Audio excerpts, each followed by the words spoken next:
दोस्तों, यह कहानी प्राचीन भारत के समय की है। आज के समय में हमारा देश तो आजाद हो चुका है। हम स्वतंत्र हैं, कहीं भी और जा सकते हैं, लेकिन हमारा मन स्वतंत्र नहीं है, वह हमेशा गुलाम बना रहता है। हम शारीरिक रूप से तो स्वतंत्र हैं, लेकिन मानसिक रूप से हम गुलाम होते जा रहे हैं। मानसिक पीड़ा से हम ज्यादा परेशान रहते हैं। तो आज की यह सच्ची घटना आपके दिमाग की गुलामी को अवश्य दूर कर देगी। आपके दिमाग में हो रही उथल पुथल को शांत कर देगी। आपका शांत मन शांत हो जाएगा। दोस्तों, एक बार की बात है, निचले हिमालय की पहाड़ियों में बसे एक छोटे से गांव में निर्मल नाम का एक जवान युवक रहता था। निर्मल अपने गुस्सैल स्वभाव और शांत मन के लिए पूरे गांव में प्रसिद्ध था। वह बहुत ही गुस्से वाला युवक था।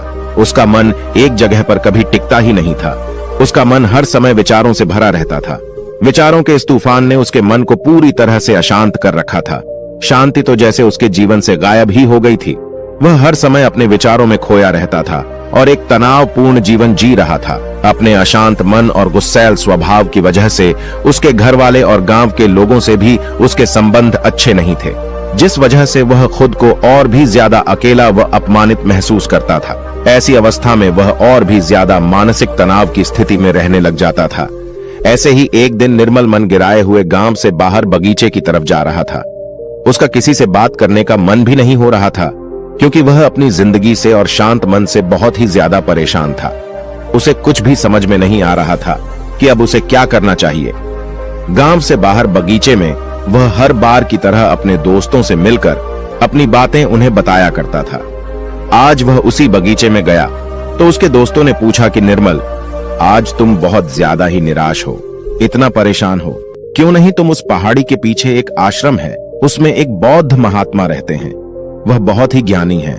क्यों नहीं तुम उनके पास जाते हो, वह तुम्हारी सारी समस्याएं दूर कर देंगे। अपने दोस्त की बात मानकर निर्मल उन बौद्ध महात्मा से मिलने अगले दिन सुबह के समय ही अपने घर से निकल पड़ा। जब वह सुबह वहां पर पहुंचा तो उसने उन बौद्ध महात्मा को देखा कि वह सुबह के समय आश्रम में लगे पौधे को पानी दे रहे थे। चारों तरफ चिड़ियों की चहचहाहट से आश्रम का वातावरण सुबह के समय बिल्कुल खिल उठा था। पौधे को पानी देने के बाद वह महात्मा एक पेड़ के नीचे ध्यान की अवस्था में बैठ गए। बौद्ध भिक्षु के चेहरे से एक शांति झलक रही थी। इस असीम शांति ने निर्मल को बौद्ध भिक्षु की ओर आकर्षित कर लिया। जब निर्मल बौद्ध भिक्षु के निकट पहुंचा तो उसने उनके चारों तरफ एक सकारात्मक ऊर्जा का अनुभव किया। निर्मल को यह महसूस हुआ कि इस अद्भुत शांति और सकारात्मक ऊर्जा का स्रोत कहीं न कहीं बौद्ध भिक्षु के भीतर ही है। इसीलिए वहीं बैठकर बौद्ध भिक्षु की आंख खुलने का इंतजार करने लगा। थोड़ी देर बाद जब बौद्ध भिक्षु ने अपनी आंखें खोली तो उन्होंने अपने सामने एक जवान लड़के को बैठा पाया, जो कि काफी तनावग्रस्त और नकारात्मक भावनाओं से भरा हुआ लग रहा था। निर्मल ने बौद्ध भिक्षु की ओर लालसा भरी नजरों से देखा और बड़े आदर भाव से कहा, हे मुनिवर, मेरा मन बहुत ही अशांत हो गया है। मेरे मन के विचार मुझे खाए जा रहे हैं। मैं एक क्षण के लिए भी शांति का अनुभव नहीं कर पा रहा हूं। इस वजह से हर समय मैं बहुत ही गुस्से में रहता हूं। थोड़ी सी बात पर हम गुस्से से उत्तेजित हो जाते हैं। किसी की बात मुझे नहीं लगती। कृपया क्या आप मुझे सिखा सकते हैं कि मैं अपने इस अशांत मन को शांत कैसे करूं? गुरुदेव, कोई उपाय बताइए मुझे। बौद्ध भिक्षु ने निर्मल के दर्द को समझते हुए उसकी ओर देखा और कहा, मेरे प्यारे बच्चे, तो तुम भी अपने मन की चाबी किसी दूसरे के हाथ में दे दिए हो और आज तुम भी गुलाम हो गए हो। निर्मल को महात्मा की बात कुछ समझ में नहीं आई। उसने कहा, गुरुवर, यह मन का गुलाम और चाबी क्या है? कृपया मुझे विस्तार से समझाएं। बौद्ध महात्मा ने कहा, निर्मल, मैं तुम्हें एक कहानी सुनाना चाहता हूं। इस कहानी में मानसिक शांति और खुशहाली के सारे रहस्य छुपे हुए हैं। क्या तुम इस कहानी को सुनना चाहोगे? निर्मल ने हां करके अपना सर हिला दिया और पूरी एकाग्रता के साथ कहानी सुनने को तैयार हो गया। उसके अंदर की उत्सुकता अब अपने चरम पर थी। बौद्ध भिक्षु ने कहानी सुनानी शुरू की। बहुत समय पहले की बात है। एक नगर में संता सिंह नाम का एक आदमी रहता था। संता बहुत ही महत्वाकांक्षी व्यक्ति था। उसके हर काम में लोगों से ही सुनने मिलती थी। लोग उसकी और उसके काम की खूब तारीफ किया करते थे। अगर उसे किसी काम में असफलता या लोगों से बुराई सुनने को मिलती थी तो वह घर चिंता और तनाव में चला जाता था। वह छोटी छोटी बातों पर बहुत ही परेशान हो जाता था। उसका मानना था कि सफलता और भौतिक संपत्ति उसे मनचाहा सुख देती है, लेकिन संता सिंह जितना ही सफलता और तारीफ के पीछे भागता रहता था, वह उतनी ही गहरी मानसिक तनाव में डूबता जा रहा था। जब उसके काम की कोई तारीफ नहीं करता था तो वह बहुत ही ज्यादा परेशान हो जाता था। एक दिन अचानक ही उसका सामना उस समय की एक बहुत ही प्रसिद्ध बौद्ध भिक्षु से हुआ, जिनका नाम महाकौशल था। महाकौशल अपने हजारों शिष्यों को ध्यान साधना की शिक्षा दिया करते थे और वह खुद भी एक बहुत ही बड़े ध्यानी और आत्मज्ञानी व्यक्ति थे। महाकौशल की अद्भुत एकाग्रता और स्थिर शांत चित्त से प्रभावित होकर संता ने उन्हें अपनी भटकते मन को शांत करने का तरीका जानना चाहा। संता ने कहा, हे महात्मा, मैं हमेशा सफलता के पीछे भागता रहता हूँ और लगातार और भी अधिक पाने के लिए प्रयास करता रहता हूँ, फिर भी मुझे कोई स्थायी संतोष नहीं मिल पाता। मैं सफल भी हो जाता हूँ, लोग मेरी तारीफ भी करते हैं, लेकिन मुझे अंदर से संतुष्टि नहीं मिल पाती है। मेरा मन भटकता रहता है। हे गुरुवर, मुझे इस बेचैनी से और इस शांत मन से छुटकारा पाने के लिए कृपया करके कोई उपाय बताइए। बौद्ध महात्मा ने उसकी तरफ करुणा भरी नजरों से देखा और उत्तर दिया, तुम्हारा मन शांत नदी की तरह है, जो हमेशा बहता और दौड़ता रहता है, कभी भी स्थिर नहीं रह पाता। अपने अशांत मन को शांत करने के लिए तुम्हें अपने विचारों को बिना किसी रुकावट के जाने देने की कला सीखनी पड़ेगी। संत ने कहा, हे महात्मा, लेकिन मैं विचारों को कैसे जाने दे सकता हूं? आखिर मैं भी तो अपनी इच्छाओं और महत्वाकांक्षाओं से जुड़ा हुआ हूं। यह सुन भिक्षु महाकौशल मुस्कुराए और बोले, कल्पना करो कि तुम्हारे हाथ में पानी से भरा हुआ ग्लास है। अब तुम जितनी देर इसे पकड़े रहोगे, यह उतना ही भारी होता चला जाएगा, और अगर तुम काफी लंबे समय तक इसे पकड़ कर रखोगे तो तुम्हारे हाथ में दर्द होना शुरू हो जाएगा। लेकिन अगर तुम अपनी पकड़ ढीली करते हो और इसे जाने देते हो तो इसका भार खत्म हो जाएगा। निर्मल अपने गुरु द्वारा सुनाई जा रही कहानी और उनके संदेश को बड़े ही ध्यान के साथ सुन रहा था। वह समझ रहा था कि अपने विचारों और इच्छाओं से चिपके रहना ही उसके अशांत मन का कारण है। यह भी एक कारण है जिसकी वजह से उसका मन अशांत है, क्योंकि निर्मल भी संत की तरह ही विचारों को पकड़ कर रखता है। छोटी छोटी बातों पर बार बार विचार करता रहता है, जिससे संता की तरह ही उसका मन भी बेचैन रहता है। गुरु कहानी सुनाने जा रहा था और निर्मल सुनते जा रहा था। गुरु ने कहा, बौद्ध भिक्षु, महाकौशल की बातें उस संता को बड़े ही अच्छे से समझ में आ रही थी। बौद्ध भिक्षु महाकौशल की सलाह को मानते हुए संत अपने विचारों को जाने देने का अभ्यास करना शुरू कर दिया। वह अपने विचारों और भावनाओं को बिना किसी पूर्व निर्णय के जाने देता। संत के मन में बस विचार आते और थोड़ी देर उसके दिमाग में रहते और फिर चले जाते, क्योंकि वह उन विचारों को अपने दिमाग में बैठने नहीं देता था। जब विचारों को दिमाग में बैठने की कोई जगह नहीं मिलेगी तो विचार खुद ब खुद अपने आप चले जाएंगे। महाकौशल भिक्षु ने कहा, इंसान बेवजह अपने विचारों को अपने दिमाग में बैठने की जगह दे देता है। वह जितना ज्यादा किसी बात पर विचार करेगा, उसके दिमाग पर विचार उतना ही गहरा असर डालता चला जाएगा, अर्थात उतना ही जगह बनाता चला जाएगा। क्योंकि इंसान जितना ज्यादा विचार करेगा, विचार उसके दिमाग में उतना ही ज्यादा जगह बना लेगा, और जब विचार जगह बना लेता है तो वह जल्दी दिमाग से निकलता नहीं है। महाकौशल भिक्षुक ने संता से कहा कि जो चीजें घटित हो चुकी हैं, जो घटनाएं घटित हो चुकी, या जो कुछ तुम्हारी जिंदगी में हो चुका है, तुम्हारे साथ चाहे वह कितना भी बुरा क्यों ना हुआ हो, अगर अब आप उन विचारों को अपने दिमाग में बैठने देंगे, उन पर विचार करेंगे, तो आपका दिमाग कभी भी शांत नहीं रहेगा, क्योंकि जो घटनाएं घटित हो चुकी हैं उसे आप बदल नहीं सकते हैं। चाहे मैं कहूं कि जैसे बारिश हो रही है, यह भी एक घटना ही है। अब बारिश हो चुकी है और हम सोचे ना हुई होती तो ज्यादा सही रहता, तो इस बात का कोई मतलब नहीं रह जाता। अब बारिश हो चुकी है, अब तो जो होना था हो गया है। उसी तरह से अगर आपकी भी जिंदगी में कुछ बुरा हो गया हो तो अब वह बुरा तो हो चुका है। अगर आप अब उस बात पर जितना ज्यादा जोर देंगे तो वह आपके दिमाग में उतना ही ज्यादा जगह बनाता चला जाएगा। इसलिए संता, ऐसे समय में अगर आपके दिमाग में बहुत सारे विचार आ रहे हैं, आपके दिमाग को शांत कर दे रहे हैं, तो आप उस पर विचार मत कीजिए। बस उन विचारों को आने दीजिए और उस पर आप ज्यादा सोचिए नहीं। विचार आएंगे और थोड़ी देर बाद चले जाएंगे।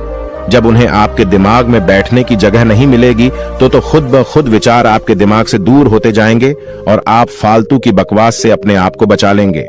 कई बार कुछ लोग छोटी छोटी बातों पर बहुत ज्यादा ही सोचने लग जाते हैं, फिर वह उतना ही ज्यादा परेशान रहते हैं। महाकौशल भिक्षु ने कहा, संता, अब तुम खुद ही अपने आप को देख लो। तुम यही सोचते हो कि लोग मेरी तारीफ नहीं कर रहे, या जिस दिन तुम्हारे काम की तारीफ हो गई तो उस दिन तुम्हें बहुत ही अच्छा लगता है, लेकिन जिस दिन तुम्हारे काम की तारीफ नहीं हुई तुम्हें बहुत खराब लगता है। अर्थात तुम अपनी जिंदगी की खुशी खुद दूसरे के हाथों में सौंप दिए हो, अपनी खुशी दूसरों के हाथ में सौंप दिए हो। तुम्हें क्या मिल जाएगा अगर कोई तुम्हारी थोड़ी तारीफ भी कर देगा? वह तुम्हें थोड़ी देर के लिए शांति तो जरूर देगा, चंद पलों के लिए, लेकिन उसके बाद तुम फिर अपनी तारीफ पाने के लिए दोबारा से वही काम करने लगोगे। पूरे दिन पूरी रात तुम इसी सोच में बिता देते हो कि मैं कितना बढ़िया काम करूं कि लोग मेरी तारीफ करें, या ऐसा क्या करूं कितना बड़ा बन जाऊं कि लोग मेरी तारीफ करें। यह विचार तुम्हारे दिमाग में जगह बना बैठा है। इस विचार से तुम हमेशा परेशान रहते हो। तुम्हें अपने दिमाग से इन विचारों को जगह नहीं देना है। अर्थात अगर ऐसे विचार तुम्हारे दिमाग में आए तो तुम उस पर विचार न करो। इस बात की आशा मत रखो कि लोग मेरी तारीफ करेंगे। यही आशा ही तुम्हारे दिमाग को अशांत कर दे रही है। पूरे दिन पूरी इसी सोच में तुम बिता देते हो कि मैं कितना बढ़िया काम करूं कि लोग मेरी तारीफ करें, या ऐसा क्या करूं कितना बड़ा बन जाऊं कि लोग मेरी तारीफ करें। ऐसा विचार तुम्हारे दिमाग में बैठा है। इस वजह से तुम हमेशा परेशान रहते हो। तुम्हें अपने दिमाग से इन विचारों को जगह नहीं देना है। अर्थात अगर ऐसा विचार तुम्हारे दिमाग में आए तो तुम उस पर विचार न करो। इस बात की आशा मत रखो कि लोग मेरी तारीफ करेंगे। यही आशा ही तुम्हारे दिमाग को शांत कर दे रही है।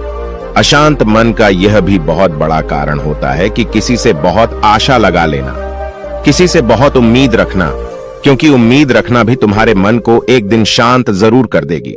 जरूरी नहीं कि तुम्हारी हर उम्मीद पूरी हो, और जरूरी यह भी नहीं कि तुमने जिससे उम्मीद लगाया है वह तुम्हारी उम्मीद पर खरा उतरे, क्योंकि उम्मीद एक दिन जरूर टूटती है, और जब उम्मीद टूटेगी तो तुम्हें दुख होगा, तुम्हें बहुत दर्द होगा, तुम्हारा फिर अशांत हो जाएगा, तुम गहरे दुख में डूब जाओगे। इसलिए किसी से बहुत ही उम्मीद मत रखना। तुम अपने लिए जियो, क्योंकि जब तुम खुश रहोगे तो पूरी दुनिया तुम्हें खुश दिखाई नजर आएगी। वह तुम्हारी अपनी खुशी है, इसे तुम अपने हाथों में रखो, क्योंकि इस दुनिया में तुम अकेले आए हो और अकेले ही जाना है, तो अपनी जिंदगी अपने हिसाब से जियो। लोग सबसे ज्यादा इसलिए परेशान रहते हैं क्योंकि वह सोचते हैं कि दुनिया क्या कहेगी, लोग क्या कहेंगे, भविष्य मेरा कैसा होगा, उसने मुझे आज ऐसा कह दिया। यही सब विचार उसके दिमाग में जगह बना लेते हैं, और जब विचार जगह बना लेते हैं, आपके दिमाग में बैठने की जगह उन विचारों को मिल जाती है, तो वे उतनी आसानी से आपके दिमाग से नहीं निकलेंगे। आप कितना भी पूजा पाठ क्यों न कर लें, आपका दिमाग शांत ही रहेगा। संता ने कहा, गुरुवर, मेरे साथ भी ऐसा ही हो रहा है। मैं यही सोचता हूं कि पूजा पाठ कर लूं तो मेरा दिमाग शांत हो जाए, लेकिन यह शांत होता ही नहीं। जब तक मैं पूजा पाठ करता हूं तब तक तो मुझे शांति मिल जाती है, लेकिन फिर उसके बाद मेरे दिमाग में वही सब विचार आने लगते हैं। महाकौशल भिक्षुक ने कहा, संत, अपने आप को जागरूक करो, समझो इस बात को कि असली शांति किस तरीके से प्राप्त की जा सकती है। पूजा पाठ तो तुम्हारी नित्य प्रतिदिन की क्रिया है, इससे तुम्हारा दिमाग शांत नहीं होने वाला है जब तक कि तुम ध्यान में बैठकर अपने विचारों को समझने का प्रयास नहीं करोगे, अपने आप को जागरूक नहीं करोगे कि कौन से विचार हमारे लिए अच्छे हैं और कौन से विचार हमारे लिए बुरे हैं। विचारों को अपने दिमाग में आने दो और उन्हें जाने दो, उन्हें जगह मत दो। अर्थात उन विचारों पर ज्यादा जोर मत दो, और अपनी आजादी की चाबी अपने हाथ में रखो, किसी के हाथ में मत रखो, वरना तुम कभी स्वतंत्र नहीं रह पाओगे। शारीरिक रूप से तो तुम आजाद हो, लेकिन आंतरिक रूप से तुम गुलाम हो। आंतरिक रूप से भी खुश होने का प्रयास करो, आंतरिक रूप से भी खुद को स्वतंत्र रखो। अपने स्वतंत्र होने की चाबी अपने हाथ में रखो। यह दुनिया है, इसका काम है बोलना बोलकर आपको परेशान करना। जितना आप इस बात से परेशान होंगे, लोगों को और मजा आता जाएगा। वे तुम्हें और ज्यादा परेशान करने की कोशिश करेंगे। तुम्हारी आंतरिक स्वतंत्रता रूपी चाबी को वह तुमसे छीनने का प्रयास करेंगे। इसलिए अपनी चाबी किसी को मत दो। इस दुनिया में कुछ भी स्थायी नहीं है, सब कुछ बदलता रहता है। एक समय के बाद सब कुछ बदल जाता है। एक दिन तुम्हारे चाहने भी तुमसे दूर हो जाएंगे, फिर कोई और आएगा। आज तुम यहां हो मेरे सामने, कल तुम कहीं और होगे। जब इस दुनिया में कुछ भी स्थायी नहीं है, सब कुछ बदलने वाला है, तो तुम अपने दिमाग में विचारों को क्यों स्थायी जगह दे रहे हो? ऐसे विचारों को क्यों तुम बार बार सोच रहे हो? खुद को स्वतंत्र रखो, अंदर से भी और बाहर से भी। अंदर से स्वतंत्र रखना बहुत ज्यादा जरूरी होता है। महाकौशल की बात सुनकर संता को सब उत्तर मिल चुका था। इधर गुरु ने कहानी का अंत किया और कुछ देर शांत होकर निर्मल से पूछा, निर्मल, कुछ समझ में आया तो? उत्तर मिला कि नहीं, निर्मल तो मानव एक मूर्ति के समान। वह गुरु को एकटक देखता ही जा रहा था।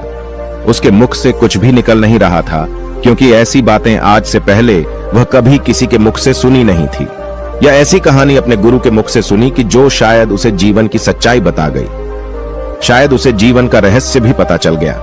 वह बिल्कुल मौन हो गया था। कुछ देर बाद निर्मल ने अपनी चुप्पी तोड़ी और कहा, हे गुरुदेव, मेरा कोई प्रश्न नहीं बचा है। अब आपसे विनम्र निवेदन है कि मैं भी आपके साथ इसमें कुछ दिनों के लिए रहना चाहता हूं। मुझे तो इस दुनिया की काफी सच्चाई पता चल गई और मैं आपके साथ रहकर खुद को भी जानने का प्रयास करूंगा और लोगों को भी इस शब्द के बारे में बताऊंगा, इस रहस्य के बारे में उन्हें भी बताऊंगा। आज की कहानी बस इतना ही। मुझे उम्मीद है यह कहानी आपको जरूर पसंद आई होगी और आप पहली बार हैं तो मेरे से जुड़ने के लिए इस चैनल को सब्सक्राइब करना मत भूलिएगा।